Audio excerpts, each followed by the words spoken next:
বন্ধুরা, আমার educational hub চ্যানেলে সবাইকে স্বাগত। এই মুহূর্তে যে গুরুত্বপূর্ণ আপডেট নিয়ে হাজির হয়েছি সেটা হচ্ছে এডুকেশনাল হাব নিউজ চ্যানেল থেকে। যে আজকে 11ই আগস্ট যে হিয়ারিং হলো সেটা হচ্ছে 32,000 প্রাথমিক মামলার যে হিয়ারিং চলছিল, আজকে 12তম দিনের কিংবা 13তম দিন পর পর হতে চলেছে। 13তম দিনের শুনানি শেষ হলো এই মুহূর্তে।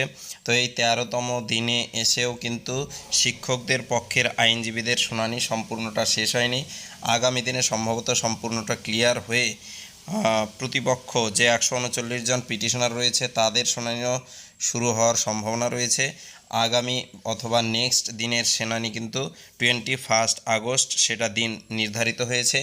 এবং আজকের যে শুনানি হলো, আজকের শুনানিটা মোটামুটি 70% শিক্ষকদের পক্ষে ছিল এবং 30% কিন্তু পিটিশনারদের পক্ষে শুনানি হয়েছে। উকিলবাবু বারবার বোঝাতে চেয়েছেন যে অ্যাপটিটিউড টেস্ট হয়েছে, ইন্টারভিউ এবং অ্যাপটিটিউড টেস্ট একই দিনেই হয়েছে। বিভিন্ন রুলসগুলো তুলে ধরে ধরে এবং বিভিন্ন রায় দেখিয়ে তিনি সেটা প্রমাণ করার চেষ্টা করেছেন। তো আজকে লাহিড়ী বাবু কিন্তু পুরোটাই শুনানিতে অংশগ্রহণ করেছিলেন এবং শেষের দিকে মিডিয়া ট্রায়াল যেটা ছিল সেটাও খুব ভালো হয়েছে।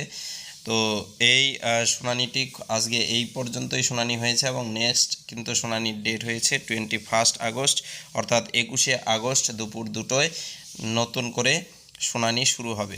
তো এই ছিল আপডেটটা। ভিডিও ভালো লাগলে বন্ধুদের সাথে শেয়ার করে দিও, লাইক করে দিও।